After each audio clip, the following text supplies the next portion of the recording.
Hi friends, welcome to Blessy బంగారం. మన యొక్క ఏపీ రాష్ట్ర వ్యాప్తంగా ఉన్నటువంటి విద్యార్థుల యొక్క తల్లులకు శుభవార్త. తల్లికి వందనం పథకానికి సంబంధించిన అప్లికేషన్ ప్రాసెస్ మొదలవుతుంది. ఎప్పటి నుంచి అప్లై చేసుకోవాలి, తల్లికి వందనం పథకానికి సంబంధించిన డబ్బులు ఎప్పుడు విడుదల చేస్తారు, కుటుంబంలో అందరికీ అంటే ఎంతమంది విద్యార్థులు ఉంటే అంతమందికి ఈ పథకం వర్తిస్తుందా లేదా, దీనికి సంబంధించిన పూర్తి సమాచారం నేను మీకు తెలియజేస్తాను. మన ఛానల్ని మొదటిసారి చూస్తున్నట్లయితే ప్లీజ్ సబ్స్క్రైబ్ అవర్ ఛానల్. పక్కనే ఉన్న బెల్ ఐకాన్ని ట్యాప్ చేయండి, ఆల్ అనే ఆప్షన్ని యాక్టివేట్ చేసుకోండి. ప్లీజ్ ఫ్రెండ్స్, లైక్ చేయండి. గవర్నమెంట్ నుంచి వచ్చే ప్రతి చిన్న అప్డేట్ ఎప్పటికప్పుడు నేను మీకు తెలియజేస్తూ ఉంటాను. తల్లికి వందనం పథకానికి సంబంధించి జనవరి నెలలో విడుదల చేయబోతున్నారండి. అంటే సంక్రాంతి కానుకగా విడుదల చేయొచ్చు, లేదా రిపబ్లిక్ డే సందర్భంగా కూడా విడుదల చేసే అవకాశం అయితే కనబడుతుంది. సో తల్లికి వందనం పథకానికి సంబంధించి అప్లికేషన్ ఎలా పెట్టాలో చూస్తే కనుక సచివాలయం ద్వారా అప్లికేషన్ అయితే వస్తుంది.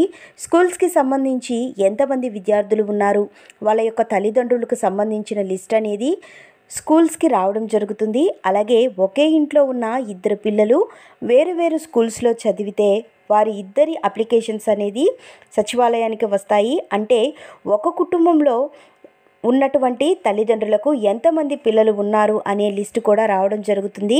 అలాగే విద్యార్థులకు సంబంధించి 75% హాజరు అనేది తప్పనిసరిగా ఉండాలి. సో ఆ లిస్టు కూడా మనకు రావడం జరుగుతుంది. డిసెంబర్ నెల 3 లేకపోతే 4వ వారంలోనే ఈ లిస్ట్ అనేది రెడీ చేసి పంపించడం జరుగుతుంది.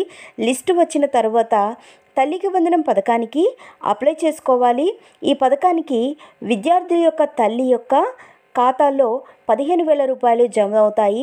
ఇంట్లో ఎంతమంది విద్యార్థులు ఉంటే అంతమందికి 15,000 రూపాయల చొప్పున జమ చేయడం జరుగుతుంది.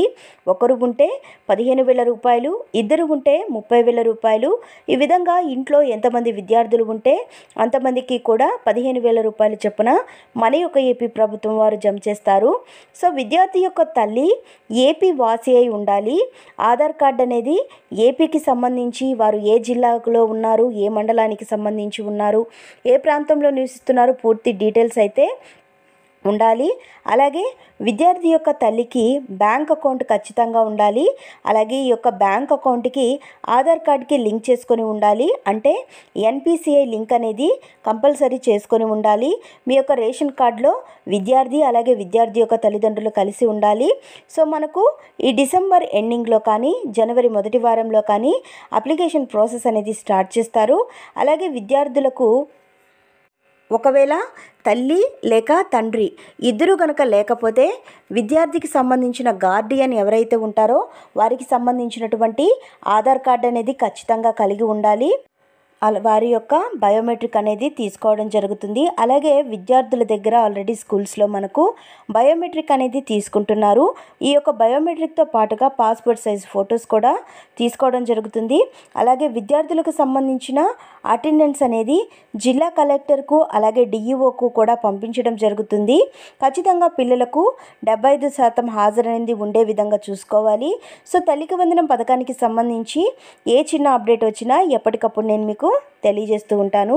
సో ఫ్రెండ్స్, చూసారు కదా, ఇదండి మనకు వచ్చినటువంటి లేటెస్ట్ అప్డేట్. మరిన్ని వివరాల కోసం, మరిన్ని అప్డేట్స్ కోసం మన బ్లెస్సీ బంగారం ఛానల్ని సబ్స్క్రైబ్ చేసుకోండి. Thank you for watching friends. Thank you.